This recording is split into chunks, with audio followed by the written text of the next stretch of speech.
ఈ రాష్ట్రం విడిపోతే ఈ మూడు వర్గాలు ముందుగా నష్టపోతాయి. చాలా మంది అడుగుతున్నారు ఎందుకు నష్టపోతాయి అని చెప్పి. వరద వస్తే ముందు గట్టు పోతుంది, తర్వాత ఊరు పోతుంది. ఆ గట్టు మీద ఉన్న వర్గమే ఈ మూడు వర్గాలు. మేము మొన్న శ్రీకాకుళంలో ఒక సభలో అడిగినప్పుడు 19వ తారీఖున మేము సభ పెట్టాం. ఆ రోజున ఈ కౌన్సిలింగ్ ఆపినప్పుడు నలుగురు తల్లిదండ్రులు, బాబు నువ్వు కౌన్సిలింగ్ ఆపుతున్నావు, మంచిది కాదు, నా కొడుకు భవిష్యత్తు పోతుంది, నువ్వు కౌన్సిలింగ్ కి మినహాయింపు ఇవ్వాలని చెప్పి స్లిప్పులు రాసి పంపిస్తే నేను మాట్లాడినప్పుడు ఆ తల్లిదండ్రులు కూడా పిలవడం జరిగింది. మీ పిల్లలు ఎక్కడ ఉన్నారంటే పిల్లలు కూడా చూపించారు. వాళ్ళ పిల్లల్ని స్పష్టంగా అడిగా, ఏమయ్యా నీకు ఇంజనీరింగ్ ఫస్ట్ గా ర్యాంక్ వస్తే ఏ కాలేజీ అడుగుతామని. అన్నా నాకు సిబిఐటి హైదరాబాద్ కావాలని అడిగాడు ఆయన. అలాగే మెడికల్ కాలేజీలో మెడికల్ ఎంసెట్ లో ఫస్ట్ ర్యాంక్ వస్తే ఏ కాలేజీ అడుగుతామని చెప్పి అడిగాను. నేను ఉస్మానియా యూనివర్సిటీ అడుగుతా అని చెప్పాడు. ఉస్మానియా మెడికల్ కాలేజ్ అన్నాను. మరి రాష్ట్రం విడిపోతే రెండు ఉండవు కదా, ఎక్కడ చదువుకుందో అడుగుతుంటే ఆశ్చర్యపోవడం వంట అయింది. మరి ఈ రోజున విద్యార్థులకి అత్యున్నత స్థాయిలో విద్యా అవకాశాలు ఉన్నాయి హైదరాబాద్లోనే. అంటే చాలా మంది చెప్తున్నారు మీరు కట్టుకోవచ్చు కదా అని. ఇప్పుడు ఈ పోగొట్టుకోవడం దేనికి, నేను కట్టుకోవడం దేనికి, మహాప్రభు దీనికి కట్టడం చేయడం అడుగుతున్నాం తప్ప మేము కట్టుకునే పరిస్థితి కాదని అడుగుతున్నాం. ఇవాళ మన స్టూడెంట్స్ జేఏసీ నాయకులు ఉన్నారు, వాళ్ళు చెప్తారు విద్యా అవకాశాల గురించి. విద్యార్థులు ఆర్టీసీ, ఇక ఆర్టీసీ గురించి కూడా ఆర్టీసీ వాళ్ళు చెప్తారు ఇవి ఎలా నష్టపోతాయని. మేము ఉద్యోగస్తులం. ఈ రోజున ఈ రాష్ట్రం విడిపోతే దాదాపు 35 నుంచి 40 వేల మంది ఉద్యోగస్తులు ఈ రాష్ట్రం నుంచి వేరే రాష్ట్రానికి వెళ్ళాలి. అంటే ఆంధ్రప్రదేశ్ రెండు అయితే ఈ ఉద్యోగస్తులను కూడా కొత్త అనుకున్న భాగంలో పంచి ఆ రాష్ట్రాన్ని పంపిస్తారే తప్ప మొత్తం ఉద్యోగస్తులను ఏ రాష్ట్రం కూడా వాళ్ళకి ఇచ్చే పరిస్థితి లేదు. మాకున్న కష్టాలు ఏంటంటే ఒక్కసారి రాష్ట్రం విడిపోయిన తర్వాత 2 ప్రభుత్వాలు ఏర్పడతాయి.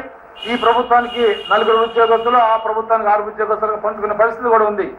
ఇవాళ హైదరాబాద్ లో మేము 40,000 మందిని 10 సంవత్సరాలు ఉండొచ్చని చాలా మంది చెప్తున్నారు. మేము చాలా చర్చలో పాల్గొన్నప్పుడు మా సోదరులు చెప్తున్నారు మీరు 10 సంవత్సరాలకి ఉండే అవకాశం ఉంది, మీరు ఎందుకు కంగారు పడతారని చెప్పి. నేను ప్రతినిధి కూడా చాలా స్పష్టంగా చెప్పడం జరిగింది. మీరు 10 సంవత్సరాలు ఉన్నమాట వాస్తవమే, మేము ఉంటాం. కానీ రేపు 2014లో ఒక ముఖ్యమంత్రి ఎలక్ట్ అయిన తర్వాత ఈ హైదరాబాద్ కామన్ క్యాపిటల్ గా ఉందని మేము అనుకున్నా కూడా ఇక్కడ ఏ అధికారం లేకుండా, అంటే ఇక్కడ హైదరాబాద్ డీజీపీ తెలంగాణ రాష్ట్ర కంట్రోల్లో ఉంటాడు, హైదరాబాద్ ఆంధ్రప్రదేశ్ డీజీపీ ఏరియా హోదా తర్వాత అక్కడ ఉండేది. అంటే రాజ్యం లేని రాజుకి నేనుండి ఇక్కడ పరిపాలన చేయాలని చెప్పి ఆ ముఖ్యమంత్రి బయటికి అంటే మేమందరం కూడా ముఖ్యమంత్రితో పాటు బయటికి వెళ్ళాలి. అక్కడ మాకు ఒక ఇల్లు కానీ ఏమో కానీ లేని పరిస్థితి ఉండదు. ఇంతవరకు మాకు ఎక్కడ క్యాపిటల్ అనేది కూడా కేంద్ర ప్రభుత్వం కానీ మేము కూడా ఆలోచించిన పరిస్థితుల్లో ఈ 35,000 మంది ఇక్కడ ఇల్లు గోడు వదులుకొని అక్కడికి వెళ్ళాలంటే ఎంత కష్టం అవుతుంది చెప్పండి అయ్యా మీకు సమాధానం అంటే వాళ్ళు ఏదో చెప్తారు తప్ప మనకు సంస్కృతి బట్టి సమాధానం లేదు. ఇది ఒకటే సమాధానం కాదు. ఇవాళ ఆంధ్రప్రదేశ్ లో 6 లక్షల మంది పెన్షన్స్ ఉన్నారు. రాష్ట్రం అంతా ఒకటే కాబట్టి ప్రభుత్వం పెన్షన్ పే చేస్తుంది. కానీ రేపు రాష్ట్రం విడిపోతే ఏ లెక్కన ఎవరెవరికి ఎంతమంది పెన్షన్స్ పంచుకోవడం దాని మీద ఇంతవరకు కూడా సరైన గైడ్ లైన్స్ లేవు. అక్కడ 3 రాష్ట్రాలు విడిపోయి ఉంటే ఆ 3 రాష్ట్రాల్లో కూడా పెన్షన్ మీద ఇవాళ వరకు కూడా హైకోర్టులో ఉన్నాయి. ఇదే కాకుండా ఈ రాష్ట్రానికి మంచికో చెడుకో ప్రెసిడెన్షియల్ ఆర్డర్ అనే ఒక ఉత్తర్వులు ఉన్నాయి. దానివల్ల రాష్ట్రాన్ని 6 విభాగాలుగా చేశారు. ఈ రాష్ట్రం ప్రతి దానికి ట్రాన్స్ఫర్ కానీ, సీనియారిటీ కానీ, ప్రమోషన్ కానీ zone 1, zone 2, zone 3, zone 4, zone 5, 6 అనే విభాగాలు ఉన్నాయి. రేపు రాష్ట్రం విడిపోతే ఆ విభాగాలను పోయి రాష్ట్రం ఒకటే యూనిట్ అవుతుంది. శ్రీకాకుళంలో ఉన్న ఉద్యోగిని చిత్తూరు ట్రాన్స్ఫర్ చేయొచ్చు, చిత్తూరులో ఉన్న ఉద్యోగిని మరి ఎక్కడికో దూరంగా చేసే పరిస్థితి ఉంది. ఇవాళ మేము రాష్ట్రంలో దాదాపు 40 సంవత్సరాలుగా ప్రెసిడెన్షియల్ ఆర్డర్ అనే ఒక చట్టాన్ని గొడుగులో ఉన్నప్పుడు ఆ గొడుగు తీసేసి మొండి టెండలో పెడతాము, నీకు టోపీ పెడతామంటే టోపీ పెట్టి తీసుకోవడానికి మేము సిద్ధంగా లేవు ప్రభు అని చెప్పి మేము కూడా రాజకీయ నాయకులు చెప్తున్నాం. ఇవి మీకు తెలిసిన 3. కానీ ఇంకా రాష్ట్రం విడిపోతే నష్టాలు నీళ్లు, కరెంటు ఇవన్నీ కూడా ఉన్నాయి. వాటికి సంబంధించి ఆయా నిపుణులకు ఉన్నారు, వాళ్ళు చెప్తారు. కానీ కేవలం ఒక రాజకీయ లబ్ధి కోసం ఈ రాష్ట్రాన్ని విడదీయాలనే రాజకీయ నిర్ణయాన్ని మట్టికి మేము చిత్తశుద్ధితో ఎదుర్కోవడానికి ఆ రోజున మేము 30వ తారీఖున మా ఉద్యోగుల సభకి, అలాగే విజయవాడలో 4వ తారీఖున సభకి మా మిత్రులు ఆర్టీసీ మిత్రులు కానీ, టీచర్స్ కానీ అన్ని ఈ రాష్ట్రంలో 7 లక్షల మంది వర్కింగ్ ఎంప్లాయీస్, అది మున్సిపాలిటీలో స్వీపర్ కా నుంచి అడిషనల్ జాయింట్ కలెక్టర్ వరకు కూడా ఒక అంగీకారానికి వచ్చి ఎస్ మనం సమ్మెలోకి వెళ్ళాలన్నప్పుడు మాత్రమే మేము 12 అర్ధరాత్రి సమ్మెలోకి వెళ్ళాం కానీ తప్ప ఈ సమ్మెకు వేరే రకమైన రాజకీయ కారణాలు కానీ ఇంకో కారణాలు కానీ లేవు. అంటే ఉద్యోగస్తులుగా మేము ఈ రోజు సొసైటీలో ఓటు హక్కు ఉన్న వాడికి సామాజిక బాధ్యత ఉంటుంది. ఆ బాధ్యతతోనే మేము ఈ సమ్మెని చేయడం జరిగింది. అయితే ఈ సమ్మె ఎంత దూరం వెళ్తుంది, ఈ సమ్మె ప్రభావం ఏంటనేది కాలమే నిర్ణయించు తప్ప దాని మీద మీరు చెప్పదలుచుకోలేదు. కానీ ఒక్క విషయం మాట నేను చాలా స్పష్టంగా చెప్పదలుచుకున్నాను. ఈ రోజున కేంద్ర ప్రభుత్వం చాలా డెలికేట్ గా ఉన్న పరిస్థితి అందరూ తెలిసిందే. మేము సమ్మె ప్రారంభించిన రోజున 30 తారీఖున ఆగస్టు 30న అందరు ఎంపీల ముందు ధర్నా చేయించాం.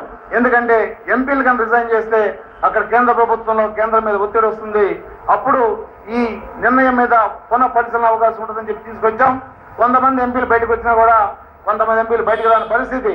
కానీ ఒక పక్క తెలంగాణలో వాళ్ళు తెలంగాణ కోసం మొత్తం ఎంపీలంతా కూడా మరి పార్లమెంట్ లో గొడవ చేసి ఒక గందరగోళం సృష్టించిన సందర్భం ఉంది. కానీ మన ఎంపీలను ఆ రోజున మేము చాలా క్లియర్గా అడిగాం, మీరు రిజైన్ చేశారండి, కావాలంటే మిమ్మల్ని గెలిపించుకుంటాం, కానీ ఈ రాష్ట్ర విభజన అయ్యే ప్రక్రియలో మట్టికి మీరు భాగస్తులు కావద్దు, దయచేసి రాష్ట్రాన్ని విడదీసి చెప్పి చాలా స్పష్టంగా చెప్పాం. మీరు కనుక రాజీనామా చేయకపోతే ఈ సమ్మె ఉధృతం అవుతుందని కూడా చాలా స్పష్టంగా చెప్పాం. అయితే కొంతమంది ఎంపీలు రాజీనామా చేసినట్టు నటించారు, కొంతమంది చేశామన్నారు, కొంతమంది చేస్తామన్నారు. ఏదైనా వాళ్ళ పరిస్థితి ఇవాళ 7వ తారీఖు నిన్న పార్లమెంట్ అయిపోయింది. రేపు నుంచి వారి నియోజకవర్గాల్లో ప్రజలు పడుతున్న కష్ట నష్టాలకు సమాధానం చెప్పాల్సిన బాధ్యత మట్టికి ఆ ఎంపీల మీద ఉంది. దానికి వాళ్ళు సిద్ధమయ్యే ఆ కాన్స్టిట్యూషన్ వెళ్ళాల్సిన పరిస్థితి ఉంది. కానీ ఇక్కడ ఇవాళ రాష్ట్రంలో మేము ఉద్యోగస్తులుగా ఈ చేసిన సమ్మె మీద చాలా మంది చాలా అభిప్రాయాలు ఉన్నాయి. మేము సమ్మె బిగిన్ చేస్తుందని చెప్పాం. ఈ సమ్మె ఎంతకాలం చేయాలంటే ఆ రోజున జయేంద్ర మూమెంట్ లో మేము 108 రోజులు చేశాం, అంతకంటే ఎక్కువ చేస్తామని మా ఉద్యోగులు చెప్పిన తర్వాతే ఈ సమ్మెను ముందు తీసుకెళ్తున్నాం. ఎందుకంటే ఇవాళ 12 నెలల జీతం ఏ ఉద్యోగం తీసుకెళ్ళలేదు. 12 నెలలకి 11 నెలలు 1 నెల ఇన్కమ్ ట్యాక్స్ కడుతున్నాం. ఇంకో 2 నెలలు కట్టామనుకుంటామే తప్ప ఈ రాష్ట్ర విభజనకు మేము ఒప్పుకోమని చెప్పి ఆ రోజున ఉద్యోగులు ఇచ్చిన మాట ప్రకారం మేము ఈ రోజున సమ్మెలో ఉన్నాం. ఈ నెల జీతాలు అందరికీ తెలుసు. కానీ జీతాలు ఏమైనా అని చెప్పి ఇక్కడికి వచ్చిన 50,000 మందిలో ఒక్క ఉద్యోగం అడగలేదంటే వాళ్ళకి నేను తల వంచి వాళ్ళ కాళ్ళకు నమస్కారం చేస్తున్నాను.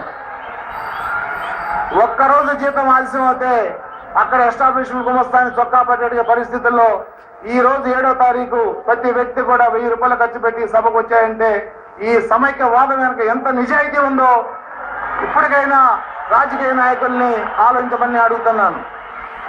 అయితే మనం రాజకీయ నాయకుల మీద పోరాటం చేస్తూ ఈ సమ్మెను ముందుకు తీసుకెళ్తున్నాం.